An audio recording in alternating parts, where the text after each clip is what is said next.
heat is building up on the heat shield. Yeah, this is such a cool sight to see because you really never really have gotten to see this live before flight. Before Flight 4. Yeah. And as Kate mentioned, it's getting a little more red, as you can see there on your screen. That means that heat is building up, but that's exactly what these heat shield tiles are there for, is to protect against this plasma and this really, really extreme heat that the vehicle is going to see for about the next 10 more minutes or so.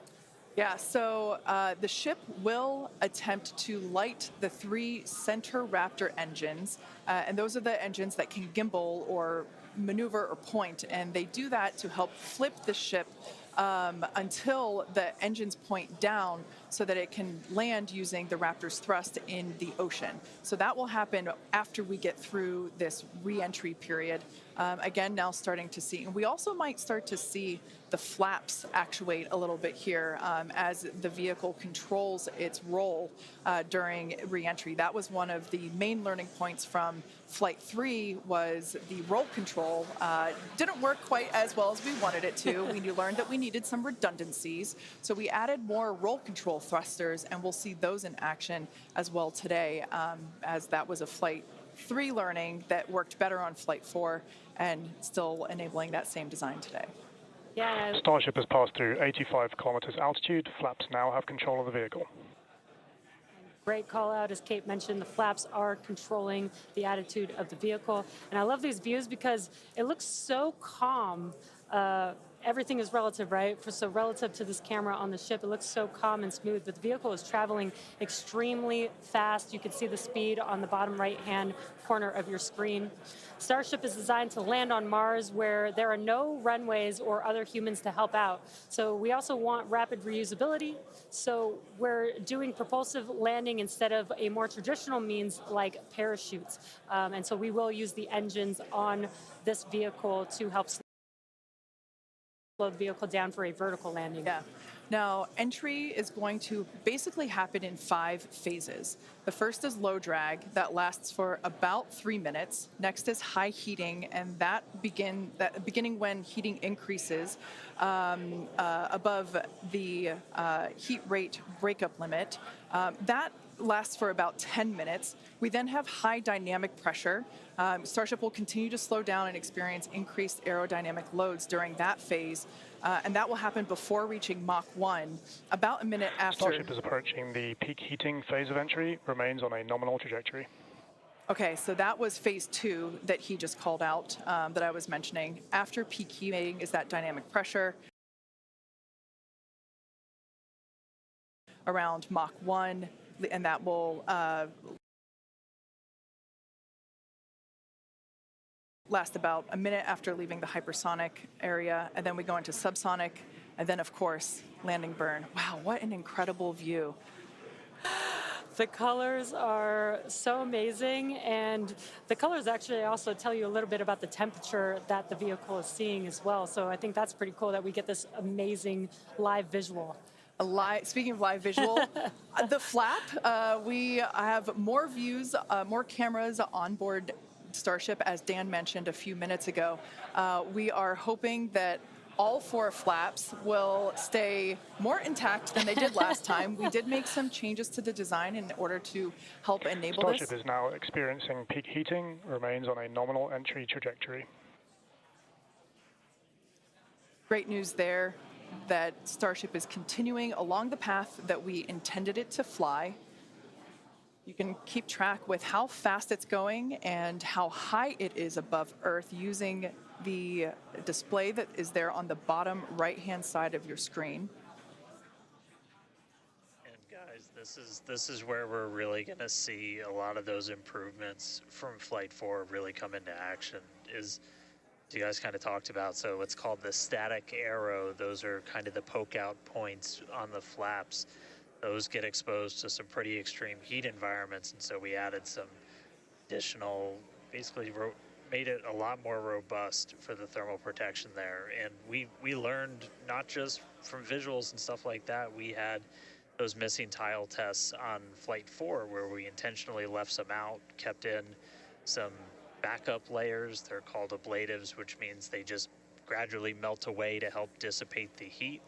and we've got an entire layer of ablative underneath the tiles on this starship today. So even if you get a gap in a tile or a tile is broken, anything like that, we've got essentially backup options. And what we're really trying to do today is do an on-target landing. As we lost the flaps, you lose a lot of your control, and so we didn't land right on target last flight. This time we're trying to really nail the target within just tens of meters, and that'll just be a really huge step on feeling like we're closer to bringing a ship back. Obviously, there's a lot of work before we get there, but we just caught a booster. We're going to start looking real soon at when we can catch a ship. So the view on your left is as a helicopter passes by Dan, bound at Starbase. The view on your left is a camera that's positioned near the nose of the ship, looking basically down toward the flap.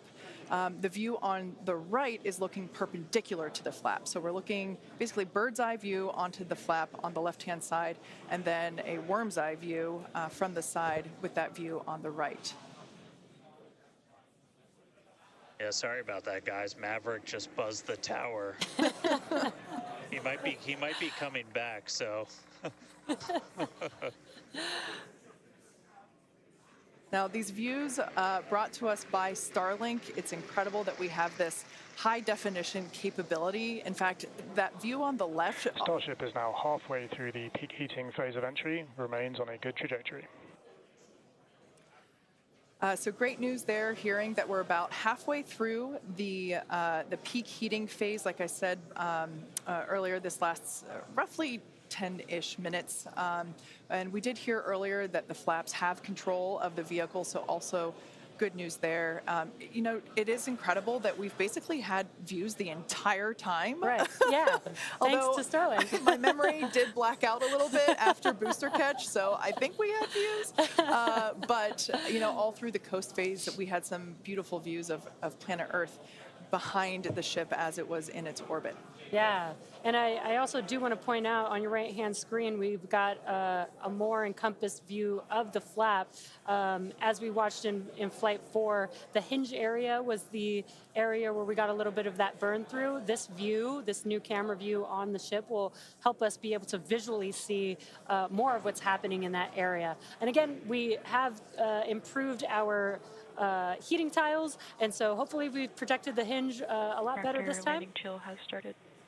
But again, these views are additional to the data that we get on these flight tests that help enable us kind of put the data that we get in the computer to the visuals that we see and try and align those and use that for improvements in the future. Now, we heard a call out there saying that engine chill has begun.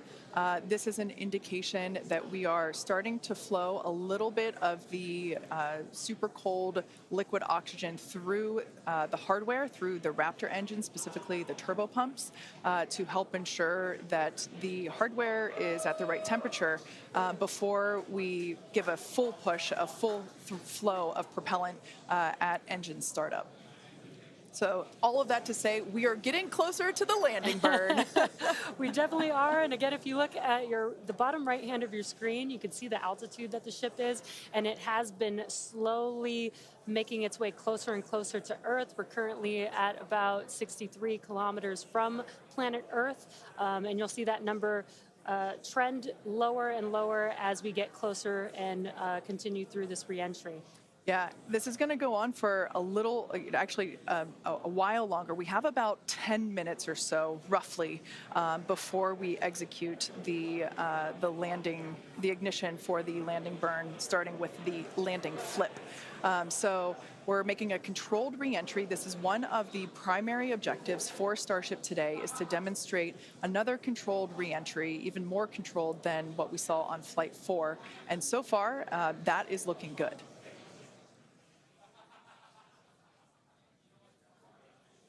And then as we start to really get lower, we're going to start seeing the atmosphere's effects start to take place, and that's when we'll be dropping our speed down closer to the speed of sound. You'll see the flaps start to maneuver. We were able to do a landing burn on Flight 4, which kind of caught all of us off guard. It was pretty incredible after seeing the flaps survive through. And we're going to try and do another one on this flight today. We tweaked it a little bit, so we're going to try and splash down at a little bit of a gentler angle this time instead of just kind of hit the water and fall over. And the goal with that is try and keep the ship intact, and then if we're able to then get some additional video of it, again, that's just more data. And everything we can see, everything we can get extra, like a couple extra seconds or minutes of data coming from the ship after Starship has splashdown. passed through the peak heating phase of flight, approaching maximum entry dynamic pressure. All right, we're through peak heating. Coming up is basically max Q part 2, where we're gonna hit kind of that part of the curve where we're still moving really fast and the atmosphere is just dense enough that we're feeling the most pressure, but hopefully we're gonna start feeling a little bit less heat now.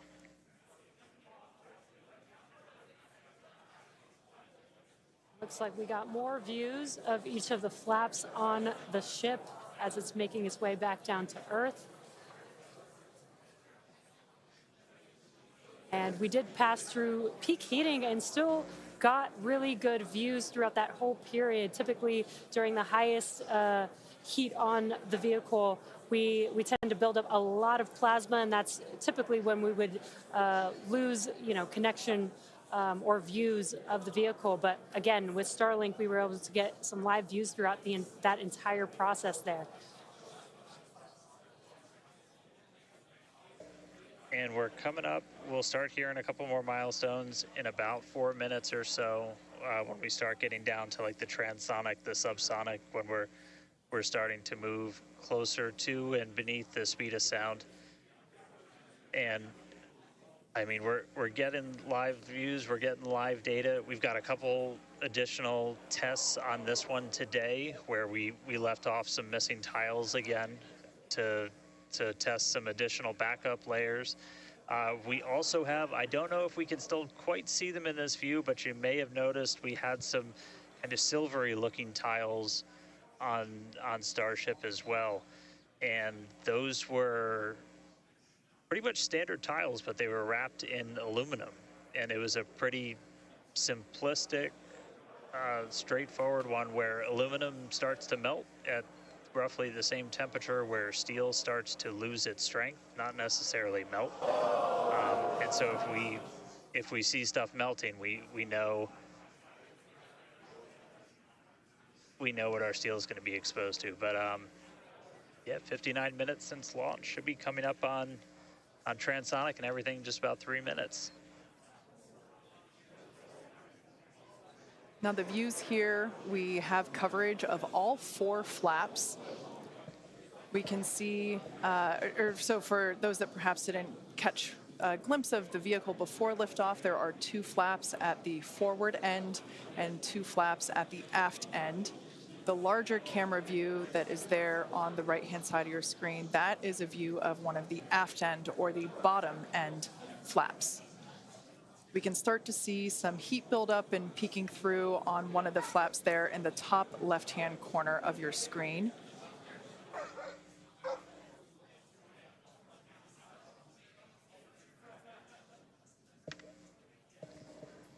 Once again, Starship now at T+1 hour and 9 seconds into its flight today, re-entering the Earth's atmosphere. Currently about 45 kilometers above the surface of the Earth, now 44.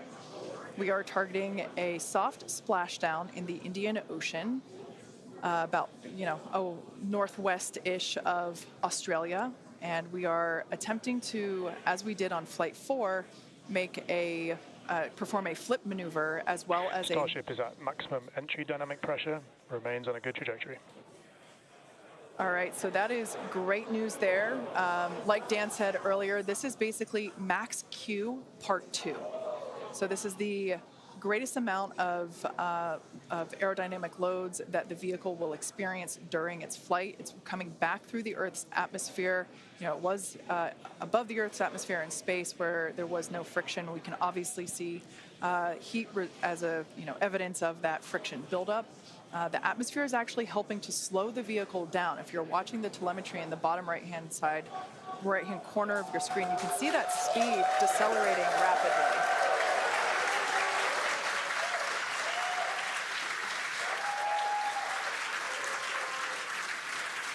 Now, the 4 flaps on the ship help steer the vehicle, and one of the main objectives for the ship today is to demonstrate controlled re-entry during this phase of flight, this re-entry phase. Yeah, and we have 6 engines on ship, but we only need 3 of them, the 3 sea-level engines. We will have that flip maneuver happen very close to touching down for splashdown. We'll do that flip maneuver, ignite those engines, slow the vehicle down immediately, and then hopefully have what we call a soft splashdown in the water. It's probably going to feel a little bit harder on the top of the surface of the water, but it'll look pretty gentle. Yeah, and like we said earlier, we hope to have some more views, even of that phase of the flight. So fingers crossed that we can bring those to you. We are hoping to splash down softer than we did last time on Flight 4. Right now, Starship continuing to make its descent back to planet Earth. Starship is at Mach 2, remains on a good trajectory. All right, great news there. That tells us that the vehicle is traveling twice the speed of sound. So we will then, the next call out that we'll hear is that it is, traveling about the speed of sound. And then we will hear a call out that that will be the call out that it is transonic. And then we will hear another call out saying that it is subsonic, meaning going slower than the speed of sound. Starship is transonic. There it is. So at this point in time, we say transonic because certain parts of the vehicle, like the flap that you see on your screen, might be experiencing airflow faster than the speed of sound, while other parts of the ship may be experiencing airflow. Starship is in the subsonic belly flop. All right, so now the entire vehicle is traveling slower than the speed of sound, so subsonic. The crowd here at Mission Control Hawthorne also getting excited, just like us. We're awaiting a water landing. We are going to reignite the 3 engines to perform that flip maneuver, and we're basically about a minute and a half, away from the landing flip. Yeah, the crowd's getting excited here as we get closer and closer to splashdown. Again, just about a minute away from the expected splashdown, so we should see a lot happening coming up here shortly. We're currently having a view of one of the flaps, and it is a little bit dark on your screen, but hopefully we'll get some good views of the ship as it makes that flip maneuver and touchdown for splashdown. Yeah, yeah, guys, we saw that speed drop like a rock. So we're doing a belly flip right now, or a belly flop right now. That's what's kind of, if you saw the high altitude campaign, that's the unique thing about how Starship comes back. So we've bled off pretty much all of the speed we're going to. We're essentially at terminal velocity. Starship is at 5 kilometers altitude, remains on target. 5 to go, coming up soon, landing burn.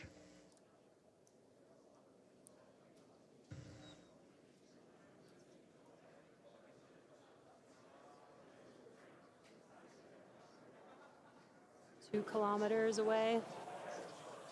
Starship is on target, approaching landing burn startup.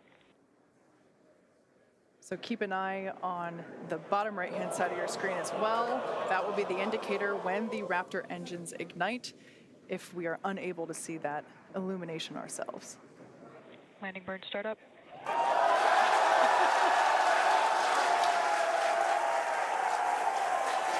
a full view of the reflection of that landing burn. We can see the water just behind the ship.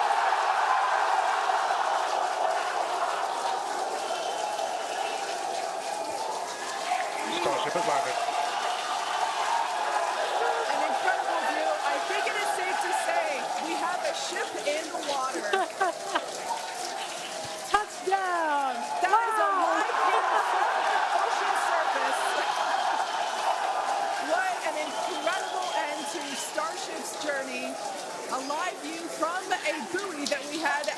check the landing zone. An incredible view of ship landing just about on target as they were calling out. That was amazing. And we were not intending to recover any of the ship's hardware, so that was the best ending that we could have hoped for.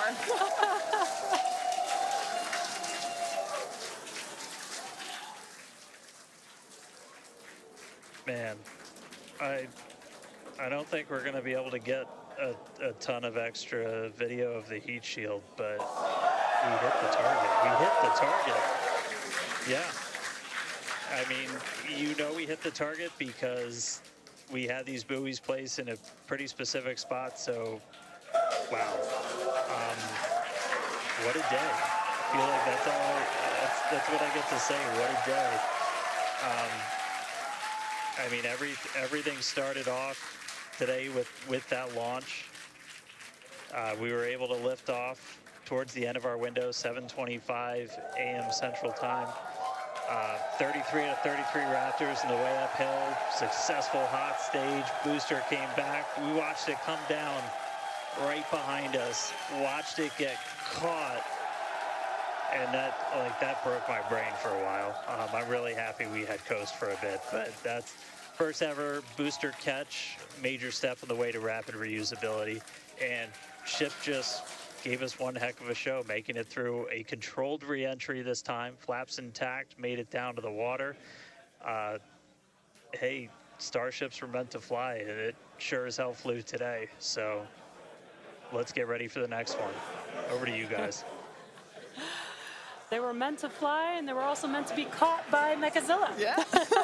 It's been such an incredible day today. Congratulations to our teammates and to everyone who supported the Starship program. And thank you to all of our future customers for your support.